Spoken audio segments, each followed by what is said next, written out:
নমস্কার, দুনিয়াদারিতে আপনাদের সকলকে স্বাগত। আপনাদের সঙ্গে আমি সোনিয়া। আজ আপনাদের এক অসম্ভবকে সম্ভব করে তোলার গল্প বলবো। এক নার্সের গল্প।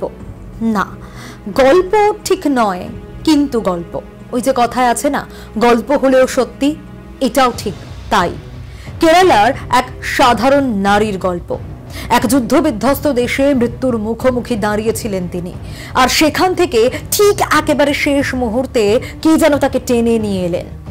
হ্যাঁ, আমি বলছি আজ নিমিষা প্রিয়ার কথা।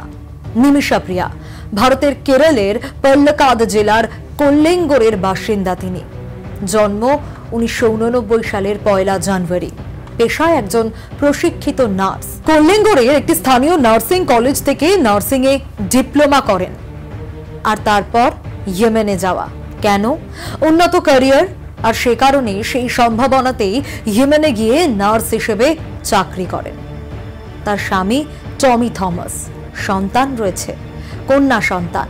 2014-এ স্বামী ও মেয়ে আর্থিক ও সুরক্ষার কারণে ভারতে ফিরে আসেন, কিন্তু নিমিষা তিনি ইয়েমেনেই থেকে যান। সানায় কারাগারে তার মা তার সঙ্গে দেখা করতে যান। গৃহ পরিবার থেকে মানসিক আর অর্থনৈতিক সমর্থনটা পেয়ে লড়াই চালিয়ে যাচ্ছেন নিমিষা। এবার বলি ঠিক কি ঘটেছে। একটু পিছনে ফিরে যেতেই হবে নিমিষার কথা বলতে গেলে। 2017 সাল এক ভয়ঙ্কর দুর্ঘটনা ঘটে যায়। ইয়েমেনের স্থানীয় নাগরিক তাল মাহদিকে হত্যার অভিযোগ ওঠে তার বিরুদ্ধে। অভিযোগ ওঠে নিহত ব্যক্তির দেহ নাকি টুকরো করে জলের ট্যাঙ্কে ফেলে দেওয়া হয়। দোষী সাব্যস্ত হন কেরলের এই নার্স নিমিষা প্রিয়া। 2018 সালে একেবারে ন্যায্য প্রক্রিয়ার মাধ্যমেই তাকে দোষী সাব্যস্ত করে মৃত্যুদণ্ড দেওয়া হয়, যা 2023-এ ইয়েমেনের সর্বোচ্চ আদালত এবং রাষ্ট্রপতি দ্বারা অনুমোদিতও হয়। 2017 থেকে 2025 অনেকগুলো বছর কেটে গেছে। ফাঁসি হওয়ার কথা ছিল 16 জুলাই, আর কেরালার এই নারীর জীবন শেষ হয়ে যাওয়ার কথা ছিল। সবাই তো এরকমটাই মনে করছিল, কারণ ইয়েমেনের সাথে ভারতের কূটনৈতিক সম্পর্ক না সরাসরি সেভাবে নেই। যুদ্ধ বিধ্বস্ত একটা দেশ, আর শরিয়া আইন অনুযায়ী জানেন এই ধরনের খুনে মুক্তি পাওয়ার রাস্তা একটাই, ডিয়া অর্থাৎ রক্তপণ। নিমিষার জন্য সেভ নিমিষা প্রিয়া ইন্টারন্যাশনাল অ্যাকশন কাউন্সিল গঠন করা হয়েছিল।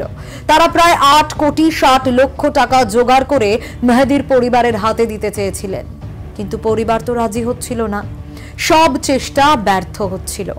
ঠিক যখন আর কোনো রকম কোনো আশা ছিল না, তখন এক অলৌকিক মোড় চলে আসে। হ্যাঁ, অলৌকিকই তো। নিমিষার আইনজীবী সুভাষ চন্দ্রন এক সংবাদ মাধ্যমকে জানান সব কিছুই শেষ হয়ে যাওয়ার মুখে। হঠাৎই মেহেদির ভাই কথা বলতে রাজি হন।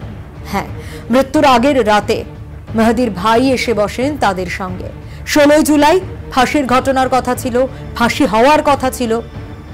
সুভাষচন্দ্রন আরো বলেন, তারা পুরো রাত কথা বলেছেন। সকাল হতেই ইয়েমেনি প্রশাসন ফাঁসি স্থগিত করেছে। কিন্তু এটা কি কেবলই টাকা, কেবলই আদালতের কাজ?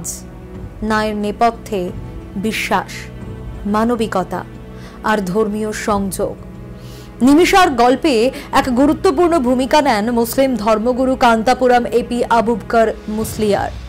তিনি কেরল থেকে ইয়েমেনের রাজনৈতিক ও ধর্মীয় নেতাদের সঙ্গে রীতিমতো যোগাযোগ করেন, আর সেই যোগাযোগই মেহেদির পরিবারের একজনকে এই বৈঠকে আনতে সাহায্য করে, অর্থাৎ এক টেবিলে বসতে রাজি করায়। আর সেই রাতে ইয়েমেনে এক দীর্ঘ আলোচনা, আর তারপর জানানো হয় ফাঁসি স্থগিত। না, এখানেই শেষ নয়।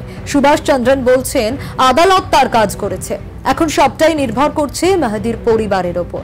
ওরা যদি রক্তপণ মেনে নেয় আর ক্ষমা করে, তাহলেই নিমিষা বাঁচবে। আর এই ঘটনা আমাদের কি শেখায় বলুন তো? এই ঘটনা আমাদের শেখায় কখনো হাল ছাড়তে নেই। যুদ্ধ বিধ্বস্ত দেশ, কূটনীতির সীমাবদ্ধতা, এই সব কিছুর মধ্যেও যখন ভরসা রাখি মানবিকতা আর বিশ্বাসে, তখন সত্যি আশার আলো জ্বলে ওঠে বইকি। কি মনে হয় আপনাদের? টাকা আর আদালতের বাইরেও তো কিছু থাকে, তাই না বলুন? মানুষ হিসেবে আমাদের প্রত্যেকের তো সেটা বিশ্বাস করা উচিত। বিশ্বাসেই তো আমরা বাঁচি। মানুষের মধ্যে যে মানবিকতা, সেটাই তো সবচেয়ে বড় শক্তি। আমরা সবাই চাই, প্রত্যেকে প্রার্থনা করি নিমিষা প্রিয়া যেন ফিরে আসেন তার মায়ের কাছে, আর এই পৃথিবী যেন আরও একটু মানবিক হয়ে ওঠে। হ্যাঁ, দুনিয়াদারিতে আজ এই গল্প হলেও সত্যিটা বলতেই হতো মানবিকতার জন্য। আপনাদের কি মনে হয়? আপনারাও জানান কমেন্ট সেকশনে।